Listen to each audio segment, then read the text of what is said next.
We're here today with Milton Brasher-Cunningham. Milton is the author of a new book called The Color of Together, Mixed Metaphors of Connectedness.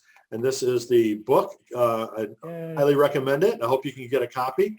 But Milton, thanks so much for joining us. You're welcome, Brian. Glad to be here. So Milton has the kind of unique position of being both an editor at a publishing house and an author. He's at Church Publishing Inc., which is, affiliated with the Episcopal Church. And so, Milton, maybe first you can tell us about your job there, and then we can talk more about your job as an author. Sure. At Church Publishing, our editing, those of the editorial team there, my job kind of covers the whole thing from soup to nuts as far as I'm responsible for acquisitions in terms of finding or recruiting authors or welcoming book proposals and evaluating them, to then helping when we get a proposal, then shepherding that proposal to publication. So I do some acquisitions, I do developmental editing, I do some line editing.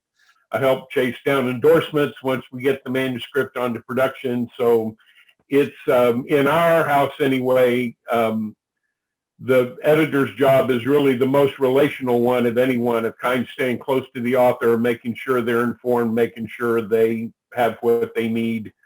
And my first two books that I wrote, I did there at church. And so having been on that side of the process too, I feel like I bring some compassion to what it feels like when there's radio silence and you haven't heard from anybody. So I try to remember what it felt like to be on their side of the email or the phone call as I'm doing my job. I think that's really useful to know both sides of the equation. No question about that. So roughly how many trade books per year does Church Publishing come out with? Let's see. I think it's about, we do two lists, fall and spring, and there are usually about 20 to 25 books on each list. Okay. So it's a substantial, now some of those are liturgical things, some of those are specifically denominationally aimed, but about 25 books a list. Okay, cool. And so let's talk about your previous book before we talk about the new one in more detail. What all have you written previously? So my first book, which came out about 8 years ago, is called Keeping the Feast, Metaphors for the Meal. And it looks at all of the ways we gather around food in our lives as metaphors for communion. So at the time, I'm an ordained minister. I was raised Baptist and then transferred to the United Church of Christ. At the time I wrote the book, I was working as a professional chef. And so it sort of pulled together the three loves of my life: theology and writing and cooking. So it's a theology book with poetry and recipes. Then the second book I wrote also kind of grew out of my own experience. I'm a missionary kid, or an MK. My parents were missionaries in Africa from the time I was 1 until I was 16. And so I've spent my whole life moving around. In about 2 months, I'll be 64 years old, and I'm living in the 45th residence of my life right now. Wow. So that's amazing. So one of the things, particularly in my adult life, is coming to terms with trying to figure out what the word home means to me, or where home is, because I don't have a rooted place. My dad was an only child. My mother had one sister. I don't have a huge extended family. I have one brother. And so my second book was called This Must Be the Place, Reflections on Home. And I picked 10 addresses from my life and sort of told stories around each of those houses as a way to sort of figuring out a working definition of home. Very cool. Very cool. So tell us about the new book. First, just share with people what it's like, what it's about. Sure. The color together, it's really, that I went ahead and put in the subtitle that I was mixing metaphors, because that's what I do. This book started several years ago. The seeds of it were planted after my father's death, which was my most profound experience of grief to that point in my life. And in talking with a friend of mine, I made the statement that I felt like I had learned through his death that grief wasn't something other than life, that it was one of life's primary colors. And his response was, well, that means then, it has companions. It's not just blackness.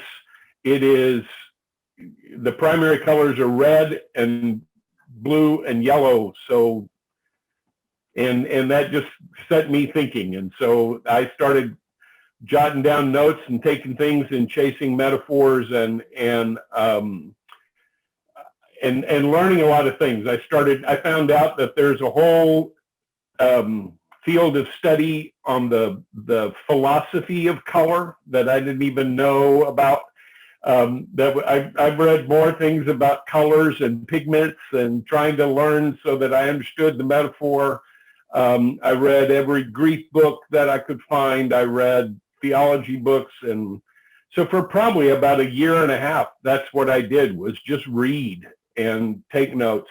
And as it started coming together, what I thought started out as a grief book, I began to realize that grief is one of the great adhesives to community. It's something that we share. It's something that connects us and binds us to one another, that our shared losses and the sharing of our losses pulls us closer together. And I also realized that my little idea about life's primary colors was really cool, but it wasn't enough for I couldn't make it turn into a whole book. And so I then started thinking about other kind of archetypal metaphors for me about life and grief. And so there are 4 sections to this book. One looks at color as kind of the overarching metaphor. One looks at music. One looks at punctuation, and one looks at food. And all of those are sort of parts of my life. I'm a minister. I play around. I'm not a painter, but there have been moments where that's been significant to me. I have played guitar and sang since I was in high school. I'm a writer, and so I'm always fascinated by punctuation, and I'm a cook.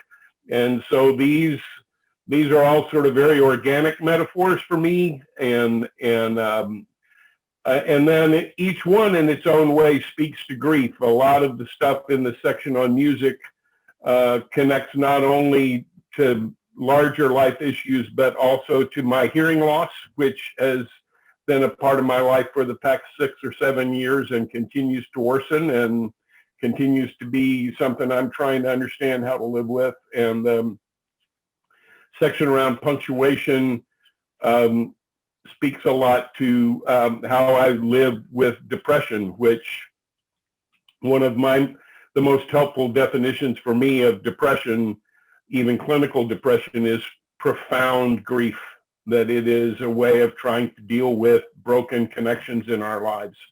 And so it comes down to being, I think, ultimately in a sentence, it's a book about how the griefs in our life connect us to one another. Wow. There's a lot of profound stuff there. Thanks. So we've all been, living here in the pandemic for quite a few months as we record this. What was it like to do a book release in the middle of all that? And that's been the real, one of the big learning curves. And I'm grateful through my editing job and otherwise with connections with other authors, both that I could approach individually and talk with them, or watching some of them online. we talked earlier before we started taping, Brian, about Jennifer Grant and her work, and I've had the privilege of being her editor on her new book, A Little Blue Bottle, which is an amazing children's book on grief. It really is. It's since we're talking about great books. But she was helpful in giving me some suggestions about how to build a virtual launch team. And my publisher for my new book is Light Messages Publishing out of Durham, North Carolina, mostly because I needed to be able to separate my creative process from my work life, not because I don't love the people that I work with, but they made some, Elizabeth Turnbull, my editor, went through the book and pulled out some quotes and made photograph memes for me to share and send out and to invite people to share as well. But I'm kind of learning about that. We have a little independent bookstore here in Guilford, Breakwater Books, and we're actually doing an in-person launch party tomorrow night in the field behind our house because there's room for us to spread out. Oh, that's great. And it's not going to be raining here, but we'll try and do a little bit of it anyway on Facebook Live or something like that. I tried doing things like telling people if they pre-ordered the book, if they would send me a message, I would mail them a book plate. I had some book plates made up where they could have an autographed copy, even though I wasn't there to autograph it. That one didn't go over quite as well as I hoped it would, but maybe there's still some people that will write about that. I felt like it was at least a way I could do that. And then the other thing is I'm trying to, around the book and the idea of how we find the defining and nurturing metaphors of our lives, of creating a one-day workshop or a half-day workshop for that kind of thing that people could sign up for, to sort of give me a little longer life than the kind of like 2 or 3 week buzz you get when a book first comes out. Of course, my timing is so spectacular. I'm doing it during the Supreme Court hearings and 3 weeks before the election. So, I'm going to be at the top, above the fold on everything on this one, so.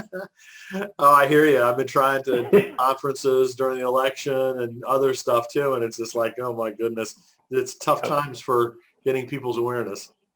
Yes. So what are your hopes for the book? Where do you feel like it's going to end up? I want to be an agent of connectedness. Whatever I do with my life, I hope that it's something that draws people together. I got 2 notes today from people who are ostracized from their family because they are gay and their family won't come to terms with that.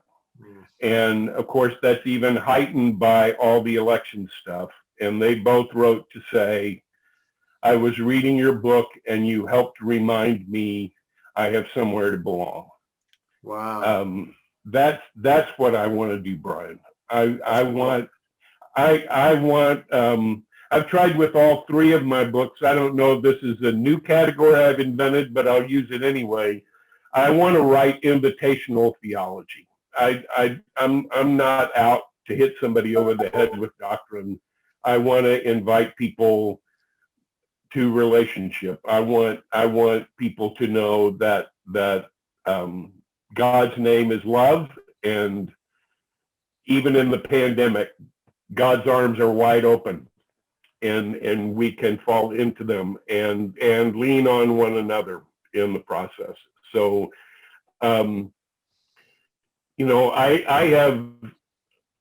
I've learned over the years from any number of things that I can try hard to get the book out there, and I will. And then sometimes it's the incidental contact that makes all the difference in the world. So right now, I'm just trying to get it to whomever I can, and hope that the hands that end up holding it are the ones that need to see it. Good, good, good, good. Well, You know, email me some of those memes that you were telling us I about. will. I will. I'll help spread the word using those. Thank you. I Thank you. always think that that's an effective thing to do. Yep. So you've been around the block, as we've discussed, as both an editor and an author. What advice do you have for new folks that are just getting started? That's a great question. I think one of the things I keep relearning myself is, if I want to be a writer, I need to be a reader. And even if time is short and I think I don't have enough time during the day to write and do my job or take care of my family or whatever the list is that a person has about what they have to get done, if I'm not reading, I'm not filling my tank. And I don't mean I have to be reading even about what I want to write about. I think read people that write good sentences, so you know what a really good sentence sounds like. Read people that grab your heart, so you know what it feels like to read a paragraph that makes you stop and think, I have to read that again. And so read first. And then, and this is the second thing is one I really do have to keep telling myself, is there's never going to be a perfect circumstance where the world shuts down and you get all the time you want to write. that you have to figure it out. The metaphor I use is, I had to learn how to write in traffic. I had to learn how to be happy with the 30 minutes of my day that I have that's clear or unexpected, and I can go, okay, I can write. For me, what that's meant, and even in the pandemic, we live in a really small house, and so my wife and I, our offices are at opposite ends of the dining table, since no one can come over to dinner anymore. But I have a really hard time doing creative work in the same space where I'm doing my work, right? And so Ginger was great, and she found another little corner of the house and put up a little desk and a lamp, and it's in front of a window, and so that's my writing desk. And the notebook can stay open there and the stuff. So even if I have 15 or 20 minutes, when I sit down there, I can stop in mid-sentence and pick up when I come back. I'm the one in our house, for instance, that gets up the earliest of everybody. And so I know that if I want time alone in the house, the best time for me to do that is get up about 5:30 or 6, because nobody else gets up till 7:30 or 8. And then I have quiet in the house, a really good stretch of it. But that also means I had to learn to go to bed at 9:30 or 10 so that I can wake up at 5:30 and be present for what I want that time to be. But and then that schedule will work for as long as it works, and then I'm going to have to make some little changes and try something new. I think there isn't a formula, at least for me, that says if I do this every day, and then that goes on without a period to that sentence. I think part of life is learning that it's in little tweaks. Little things change around us, and so we have to make little changes to accommodate them. But I think learning how to think incrementally rather than feeling like it's all or nothing has been a really big thing for me. Those would be the two biggest things. Very cool. Very cool. Well, Milton, I really wish you the best in terms of this new book, and also, your work at Church Publishing, and appreciate all the things that you've done for all the authors. It's like, oh man, you've been involved in a lot of our Publishing in Color conferences and Writing for Your Life. And, I just really appreciate your contributions to all the things that I've been doing, but more importantly, all the things that authors are doing. Thank you. Thank you. It's a pleasure to be here. Thanks, Brian.